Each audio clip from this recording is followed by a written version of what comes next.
والصلاة والسلام على حبيبه محمد وآله وصحبه أجمعين. أعوذ بالله من الشيطان الرجيم. بسم الله الرحمن الرحيم. ولقد علمتم الذين اعتدوا منكم في السبت فقلنا لهم كونوا قردة خاسئين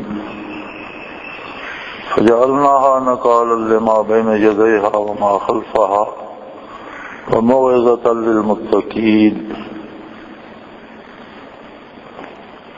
اللهم سبحانك لا علم لنا إلا ما علمتنا إنك أنت العليم الحكيم. مولاي صل وسلم دائما أبدا على حبيبك من زانت به الأسر. بنی اسرائیل ہی کی بات جو پیچھے سے آ رہی تھی اسی کا تسلسل ہے. اللہ کریم انہیں ایک ایک کر کے اپنے احسانات یاد دلا رہے ہیں کہ تم نے توبہ کرنے اور عہد کرنے کے بعد پھر بدعہدی کی، لیکن اللہ ایسا کریم ہے کہ اس نے تم پر مہربانی کی، رحمت کی، ورنہ تم سخت خسارے میں رہتے، تباہ ہو جاتے. اور تمہیں یہ بھی پتہ ہے وَلَقَدْ عَلِمْتُمْ،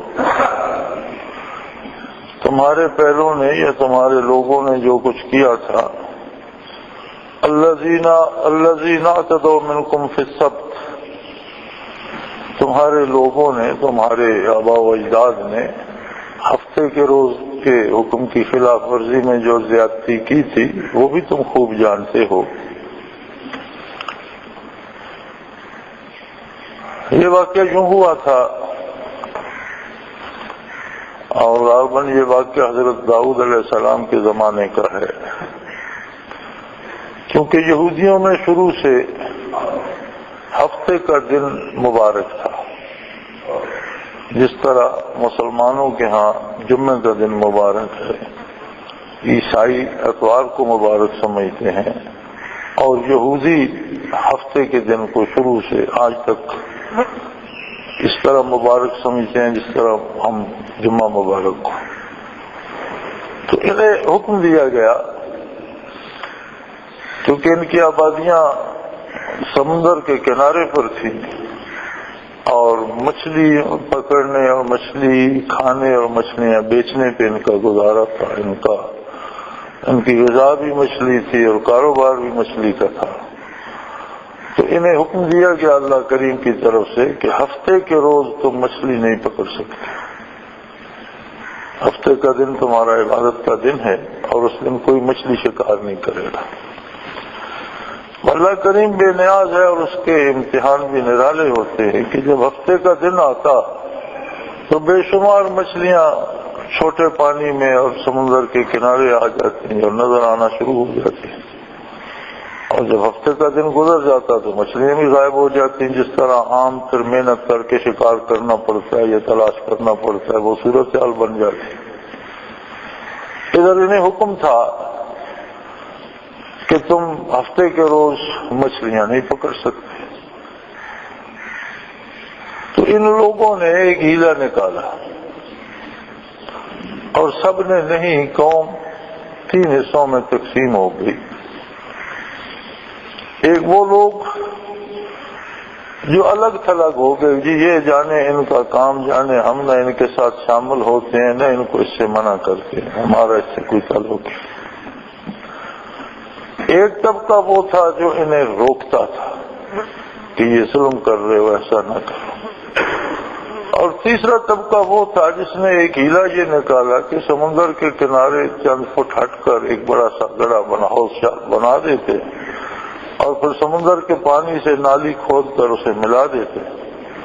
وہ پانی سے بھر جاتا اور اس پانی میں مچھلیاں بھی آ جاتی ہیں. وہ جب حوض مچھلیوں سے بھر جاتا تو یہ اس نالی میں پتھر وغیرہ رکھ کے اسے بند کر دیتے.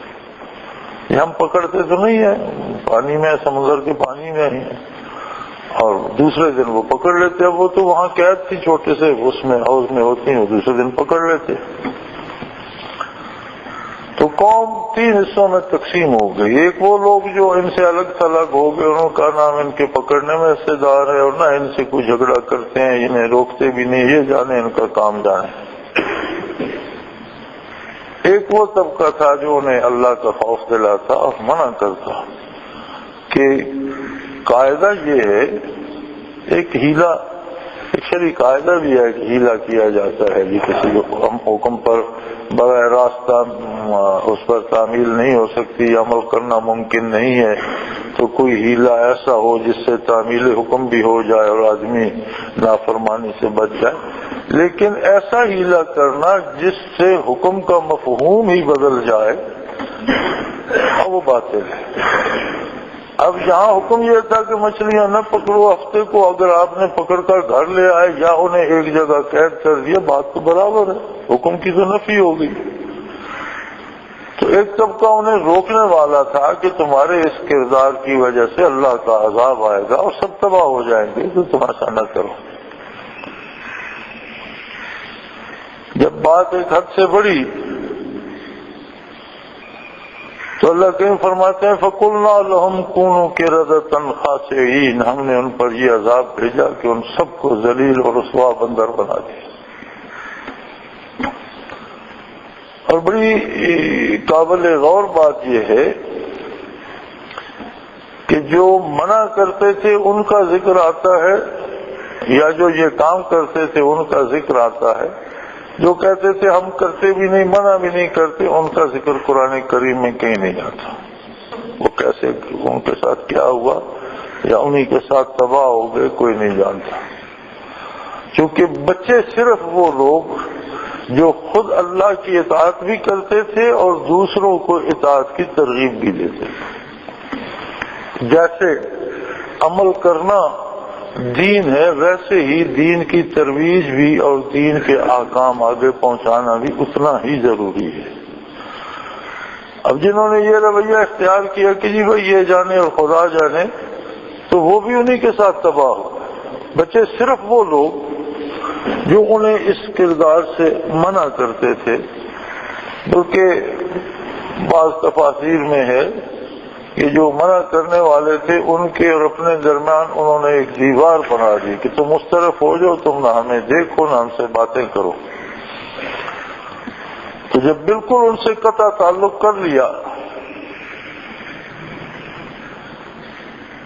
اور نیک لوگوں سے بالکل یکسو ہو گئے تو عذاب الہی آ گیا. اور صبح کو لوگ اٹھے تو دیوار کی اس طرف بندر چیخ چلا رہے تھے اور جانوروں کی، بندروں کی اور خنزیروں کی چیخنے چلانے کی آوازیں آ رہی تھیں. انہوں نے جب دیکھا تو ساری قوم مسخ ہو چکی تھی. پھر تو ان کے پاؤں میں لوٹتے تھے اور جوتے چاٹتے تھے، لیکن کیا ہو سکتا تھا. 2 دن یا 3 دن رسوا ہوتے رہے اور مر گئے. اور یہ یاد رہے کہ جو قومیں مسخ ہو کر بندر یا خنزیر بنی ان کی نسل نہیں چلی. وہ 2 دن رہے، 4 دن رہے، جتنا اللہ نے انہیں عذاب دینا تھا، اور اس کے بعد تڑپ تڑپ کر ہلاک ہو گئے. جانور کی زندگی نہ وہ جی سکے نہ ان کی نسل چلی. تو جو دنیا میں بندر یا خنزیر ملتے ہیں یہ کہیں بھی کسی انسان کی نسل نہیں ہے، چونکہ وہ انسان اگر بندر بھی بن گیا، اس پر عذاب آیا تو اس میں سے انسانی خصوصیات اور انسانی روح تو اس کے اندر ہے. وہ مستقل جانور تو نہیں بنتا، قلب ماہیت تو نہیں ہوتی. یہ تو اللہ کی طرف سے ایک معجزہ ہے کہ اس نے انہیں ایسے بنا دیا. وہ قادر ہے جیسا چاہے کرے. لیکن جہنم میں تو وہ انسانوں کے ساتھ جائیں گے، بندر وغیرہ تو ختم ہو جائیں گے آخرت کو. ان کے لیے تو جنت دوزخ نہیں ہے، یہ تو مکلف نہیں ہے شریعت کے. جانور تو مکلف نہیں ہے. یہ تو دنیاوی زندگی کے لیے انسانوں کے لیے اللہ نے پیدا فرمایا ہے. ہر کوئی اپنی اپنی خدمت انجام لا رہا ہے، اور جب دنیا ختم ہوگی یہ بھی ختم ہو جائے گی. لیکن یہ جو مسخ ہو کر بندر یا خنزیر بنے، انہیں تو ہمیشہ دوزخ میں بھی رہنا ہے. وہ تو مکلف تھے، انسان تھے، اور جان بوجھ کر انہوں نے نافرمانی کی، لہذا وہ تو دوزخ میں جائیں گے. فرمایا لقد علمتم الذین اعتدوا منکم فی السبت، تم خوب جانتے ہو کہ تمہارے ہی لوگوں نے ہفتے کے دن کتنی بڑی زیادتی کی تھی، اور جس پر عذاب یہ آیا تھا فَقُلْنَا لَهُمْ كُونُوا قِرَدَةً خَاسِئِينَ، ہم نے انہیں حکم دیا کہ ذلیل اور رسوا بندر بن جاؤ۔ اس میں یہ چیز بھی قابل غور ہے کہ مکہ مکرمہ پہ عذاب کی بات آتی ہے تو اللہ کریم فرماتے ہیں کہ کیسے اس شہر کو میں تباہ کر دوں جس میں ایسے لوگ بھی ہیں جو توبہ بھی کرتے ہیں، مجھے یاد بھی کرتے ہیں، جو غریب اور مسکین مسلمان وہاں رہ گئے تھے، ہجرت نہیں کر سکے تھے، وہ ان کو تباہی سے بچنے کا ان سبب بن رہے تھے۔ لیکن وہی مکہ والے جب ان سے الگ ہو کر میدان بدر میں اترے، اس وقت ان میں کوئی اللہ اللہ کرنے والا نہیں تھا، تباہ برباد ہو گئے۔ تو آدمی ہزار کوتاہیاں بھی کرے لیکن اہل اللہ کی رفاقت اور اللہ کے نیک بندوں کے ساتھ تعلق ضرور رکھے۔ نبی کریم صلی اللہ علیہ وسلم کا ارشاد ہے کہ آدمی جس مجلس میں بیٹھتا ہے اس کا اثر لیتا ہے۔ بخاری شریف میں حدیث ہے کہ اگر کوئی لوہار کی دکان پہ بیٹھتا ہے تو اول تو اس پر کوئی چنگاری پڑتی ہے، جسم جلا دیتی ہے یا کپڑا جلا دیتی ہے، اور اگر جلنے سے بچ بھی جائے تو جتنی دیر وہاں بیٹھتا ہے اسے وہ آگ کی تپش اور دھواں پریشان کرتا ہے۔ لیکن وہی بندہ اگر عطار کی دکان پہ بیٹھے تو ہو سکتا ہے کوئی عطر خرید کے اٹھے یا وہ تحفتاً اسے کوئی عطر لگا دے۔ اگر ایسا نہ بھی ہو تو جتنی دیر بیٹھا رہے گا اتنی دیر تو اس کا دماغ معطر رہے گا اور خوشبو لیتا رہے گا۔ سو نبی کریم صلی اللہ علیہ وسلم نے فرمایا کہ صالحین کی صحبت میں، بھلے لوگوں کی صحبت میں بیٹھو۔ وہ شاعر نے کہا تھا، صحبت صالح تو را صالح کنر، نیک آدمی کے پاس بیٹھو تم بھی نیک ہو جاؤ گے، اور صحبت تالے تو را تالے کنر، بدکاروں کے پاس بیٹھو گے بدکاری میں ڈھل جاؤ گے۔ انہوں نے بھی جب اللہ اللہ کرنے والوں اور نیک لوگوں کے درمیان اور اپنے درمیان دیوار بنا لی کہ بھئی تم ہمارے کان کھا گئے اور ہمیں روز منع کرتے ہو، تو جب تک مل کر رہتے تھے تب تک عذاب سے محفوظ سے، گناہ تو کیے جا رہے تھے، لیکن جب اللہ کے نیک بندوں سے الگ ہوئے تو اللہ کا عذاب آ گیا اور بندر اور خنزیر بن گئے۔ نبی کریم صلی اللہ تعالی علیہ وآلہ وسلم کی بعثت اور دنیا میں تشریف آوری کا ایک بہت بڑا احسان اللہ کا یہ بھی ہوا، بے شمار ساری کائنات کو بے شمار فوائد ہوئے، ان میں اللہ کا ایک کرم یہ بھی ہے کہ حضور کے تشریف لانے کے بعد قوموں پر سے اجتماعی عذاب ٹل گئے۔ اب اس کے بعد کوئی قوم اجتماعی عذاب میں گرفتار نہیں ہوگی، شکل مسخ نہیں ہوں گی، جزوی عذاب اللہ کے عذاب سے ڈرانے کے لیے آتے رہیں گے، بیماریاں بھی آئیں گی، طوفان بھی آئیں گے، جنگیں بھی ہوں گی، تباہیاں بھی آئیں گی، لیکن من حیث القوم کسی قوم پر کہ وہ مسخ ہو کر بندر یا خنزیر بن جائے یا غرق ہو جائے یا اس پر آسمان سے پتھر برسیں، یہ جتنے عذاب کی قسمیں قرآن حکیم نے بیان فرمائی ہیں اور تاریخ میں بھی ملتی ہیں، ایسے سارے عذاب ختم ہو گئے۔ لیکن یہ یاد رکھیے کہ انسانی صورت ظاہری اگر انسانی رہ بھی جائے تو اس کے اندر جو روح انسانی ہے اس کی شکلیں تبدیل ہوتی رہتی،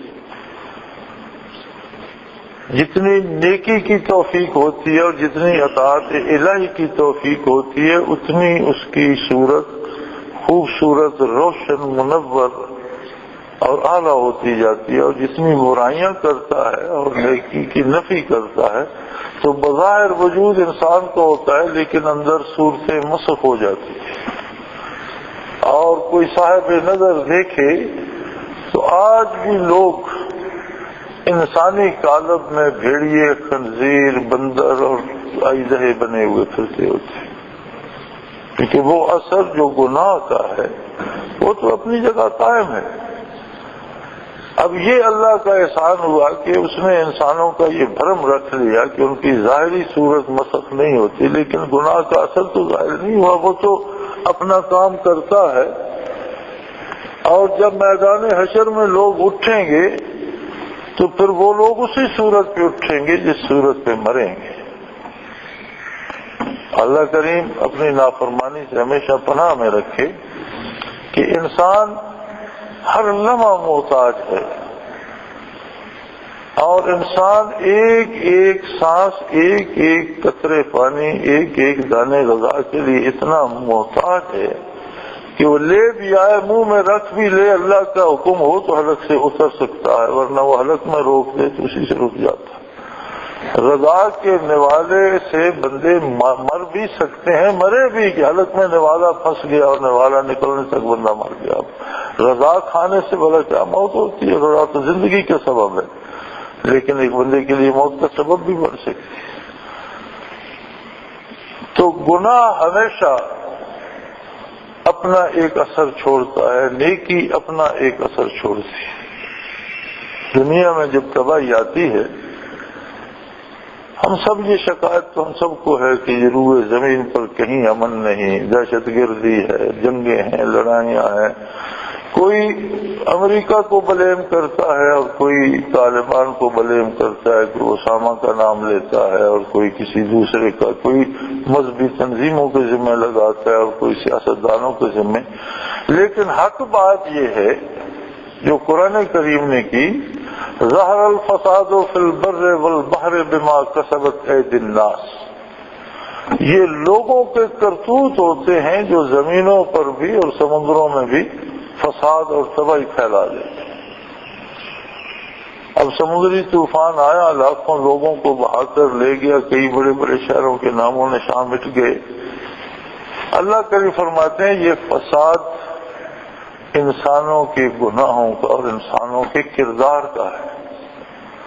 زمین پر آگ برس رہی ہے اور پتہ نہیں کتنا بارود روز پھونکا جاتا ہے، انسان ایک دوسرے کو قتل کیے جا رہے ہیں، مساجد میں قتل ہو رہے ہیں، بازاروں میں قتل ہو رہے ہیں، عبادت گاہوں میں قتل ہو رہے ہیں، تو پھر باقی کون سی جگہ؟ گھروں میں قتل ہوتے ہیں، تھانوں میں جاتے ہیں وہاں قتل ہو جاتے ہیں، عدالتوں میں جاتے ہیں، آپ روز نہیں اخبار میں پڑھتے کہ پولیس انہیں عدالت میں پیش کرنے کے لیے احاطہ کچہری میں قتل ہو گئے۔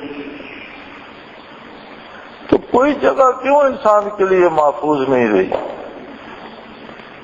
یقیناً اس لیے کہ یہ ہمارے کردار کے نتائج، ہمارا خلوص جو اللہ کے ساتھ تھا، ہمارا خلوص جو نبی رحمت صلی اللہ علیہ وسلم کے ساتھ تھا، ہمارا تعلق جو اللہ کے رسول کے ساتھ تھا، وہ ہم نے چھوڑ دیا اور اس کی جگہ ہم نے شیطان کی دوستی، شیطان کی رائے اور شیطان کا کردار اپنا لیا۔ اب جو دنیا کفر ہے ان کا امام تو ہے ہی شیطان، جسے ایمان نصیب نہیں ہے تو دو ہی دنیا میں قومیں ہیں، یا مسلمان ہے یا کافر ہے، تیسری تو کوئی نہیں۔ عقیدے کے اعتبار سے کوئی تیسرا فرقہ نہیں ہے، یا مسلمان ہے یا کافر ہے، دو ہی فرقے ہیں، دو ہی جماعتیں۔ اللہ کے فرماتے ہیں یا حزب اللہ ہے، اللہ کی جماعت، اللہ کا لشکر ہے، یا حزب الشیطان ہے، شیطان کا لشکر ہے۔ دو ہی فوجیں ہیں، دو ہی طاقتیں ہیں۔ تو جنہیں نور ایمان نصیب نہیں ہوا، جو کافر ہے، وہ تو ہیں ہی حزب الشیطان میں، وہ تو ہیں ہی شیطان کے چیلے۔ اب باقی رہ گئے وہ جنہوں نے کلمہ پڑھا ہے۔ اگر انہوں نے بھی کلمے سے وفا نہ کی اور شیطان کے اتباع پہ چل نکلے تو پھر امن کیسے قائم ہوگا؟ امن کہاں سے آئے گا؟ یہ تو اللہ کا احسان ہے کہ اس کے خاص بندے ایسے بھی ہیں جو اس حال میں بھی خلوص سے اللہ اللہ کر رہے ہیں، خلوص سے دین پر عمل کی کوشش کر رہے ہیں، خلوص سے دین کو دوسروں تک پہنچانے کی کوشش کر رہے ہیں، جس کی وجہ سے یہ دنیا قائم ہے۔ نبی رحمت صلی اللہ علیہ وسلم پر سوال کیا گیا کہ یا رسول اللہ قیامت کب آئے گی؟ آپ صلی اللہ علیہ وآلہ وسلم نے فرمایا حتی لا یقال اللہ اللہ، جب کوئی اللہ اللہ کرنے والا نہیں رہے گا قیامت آ جائے گی۔ تو اگر قیامت نہیں آ رہی، آسمان نہیں گر رہے، زمینیں نہیں پھٹ رہی، سمندر خشک نہیں ہو رہے، پہاڑ روئی کے گالوں کی طرح نہیں اڑ رہے، جس کا مطلب یہ ہے کہ ابھی زمین پر ایسے لوگ ہیں جو اللہ اللہ کرنے والے ہیں، ایسے ہیں جو مخلص ہیں اللہ اللہ کے رسول کے ساتھ، ایسے ہیں جو دین کے ساتھ مخلص ہیں، جو دین پر عمل کرنے کی کوشش بھی کر رہے ہیں اور دین کو دوسروں تک پہنچانے کی کوشش بھی کر رہے ہیں، برائی کے خلاف لڑ بھی رہے ہیں، برائی کو روکنے کی کوشش بھی کر رہے ہیں۔ یہی وہ لوگ ہیں جو اس دنیا کی بقا کا سبب ہے۔ اور جتنے لوگ عملی زندگی کو شیطان کی پیروی میں خرچ کر رہے ہیں، یہ صرف اپنا نقصان نہیں کر رہے، اللہ کی خدائی اور اللہ کی کائنات اور اللہ کی اس زمین کو اور اللہ کی ساری مخلوق کو تباہ کرنے پہ تلے ہوئے ہیں، سب کی تباہی کا سبب بن رہے ہیں۔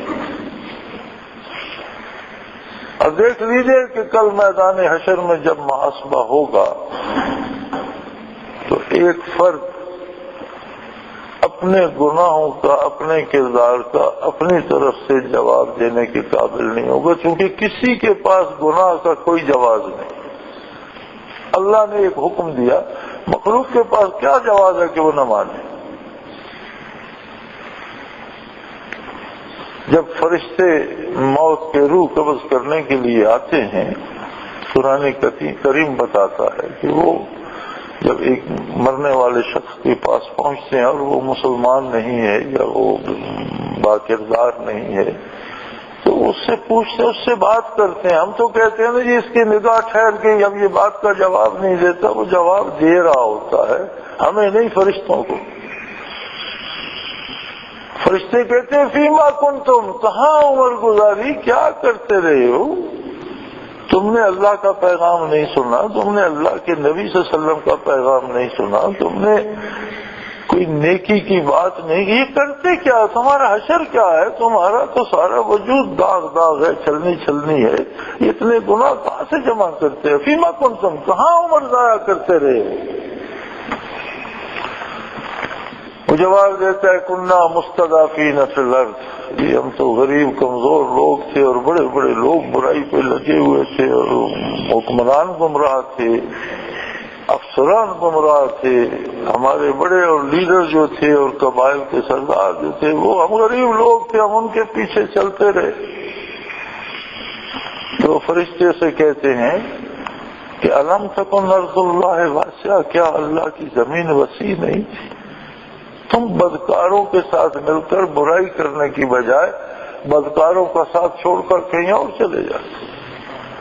جس زمین کو، جس گھر کو اور جس خطے کو تم چمٹے رہے کہ یہ میرا ہے، وہ تو آج چھوڑ کر جا رہے، تمہارا کب ہے؟ تمہارا تو اتنا ہی ہے نا کہ آج چھوڑ کر جا رہے ہو، تو آج سے پہلے اللہ کی اطاعت کے لیے چھوڑ دیتے اور نافرمانی سے بچ جاتے، جہاں کہیں کوئی نیک بندے بچتے تھے وہاں چلے جاتے۔ تم یہ ملکیت بنا کر بیٹھے ہو کہ یہ میرا گھر ہے، یہ میری جائیداد ہے، یہاں جیسے لوگ ہیں میں ان جیسا گزارا کروں گا، تو پھر اب بھگتو۔ یہ سوال جواب تو وہ ہے جو مرنے سے پہلے فرشتہ بات کر رہا ہوتا ہے۔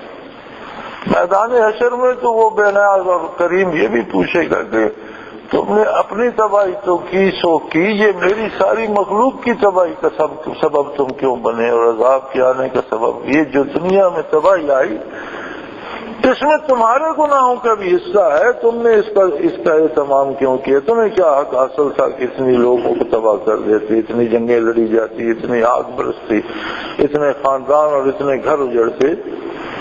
جواب دینا ممکن نہیں ہوگا۔ نبی کریم صلی اللہ علیہ وسلم کا ارشاد ہے کہ اللہ رحم فرمائے اور اللہ بخش دے، بے شک اعمال نامہ دکھائے، بندہ شرمندہ ہو، رسوا ہو، لیکن وہ بے نیاز پوچھے نہیں کہ تم نے یہ کام کیوں کیا ہے، یہ پوچھے بغیر معاف کر۔ اور جس پر یہ سوال ہو گیا کہ یہ کام تم نے کیوں کیا ہے، حضور فرماتے ہیں وہ جہنم میں جائے گا، اس لیے کہ اس کے پاس کوئی جواز نہیں ہے اللہ کی نافرمانی کرنے کا، پھر اس کے پاس کوئی دلیل نہیں ہوگی کہ میں نے کس دلیل کے سہارے اللہ کی نافرمانی کی، پھر وہ دوزخ سے نہیں بچ پائے گا. وہ جو جس پر سوال ہو گیا کہ تم نے یہ کیوں کیا ہے وہ دوزخ میں جائے گا. یہ اس کا کرم ہے کہ پوچھے ہی نہیں, دکھا دے کہ یار تم نے تو شرم نہیں کیا, تم نے تو حیا نہیں کیا, لیکن چلو میں تمہیں معاف کرتا ہوں. تو یہ اس کا کرم ہے. لیکن اگر کیوں کی بات آ گئی تو کسی کے پاس کوئی ایسی دلیل نہیں ہوگی کہ اس کے پاس کوئی جواز ہو نافرمانی کا. تو فرمایا فَقُلْنَا لَهُمْ كُونُوا قِرَدَةً خَاسِئِينَ, ہم نے انہیں ذلیل بندر بنا دیا. فَجَعَلْنَاهَا نَكَالًا لِمَا بَيْنَ يَدَيْهَا, اور ان کے ہم اثر لوگوں کے لیے انہیں باعث عبرت بنا دیا کہ روئے زمین پر جو دوسری قومیں آباد ہیں اس زمانے کی وہ بھی دیکھ لے. وَمَوْعِظَةً لِّلْمُتَّقِينَ, اور ہمیشہ کے لیے اللہ کے بندوں کے لیے اسے ایک نصیحت بنا دیا. جب اللہ نے جب انسان پیدا فرمایا ہے تو انسانی حدود کے اندر رہ کر انسانی زندگی گزارنی چاہیے. نافرمانی میں پڑھ کر ذلیل و رسوا جانور کی شکل اختیار نہیں کرنی چاہیے, وہ کردار اختیار نہیں کرنا چاہیے. اور اس بات کی بنیاد ہے ایک چھوٹے سے نقطے پر, ایک لمحے کی بات ہے کہ خلوص دل سے جب بھی کوئی یہ آرزو کر لے کہ اللہ میں برائی سے تھک گیا, میرے گناہ معاف فرما, مجھے نیکی کی توفیق دے. کسی کے دل میں خلوص کے ساتھ, سچائی کے ساتھ کسی لمحے یہ بات آ جائے, سارے گناہ معاف کر دیتا ہے, بلکہ چاہے تو گناہوں کی بجائے انہیں گناہوں کی بجائے ثواب دے دیتا ہے, نیکیوں میں تبدیل کر دیتا ہے. یبدل اللہ سیئاتہم حسنات, وہ گناہوں کو نیکیاں شمار کر لیتے ہیں, اس کے خزانے میں کیا کر. اس بخشش, اس بے حد کرم اور اس رحمت عظیم کو حاصل کرنا چاہیے, زندگی میں جانے نہیں دینا چاہیے, اور خلوص سے اللہ سے ہر وقت توبہ کرنی چاہیے, اور پکا ارادہ یہ کرنا چاہیے دل کی گہرائی سے کہ میں گناہ سے بچوں گا, گناہ نہیں کروں گا. پھر انسان ہے, کمزور ہے, اگر اس سے ہو جائے تو کریم معاف فرما دیتا ہے.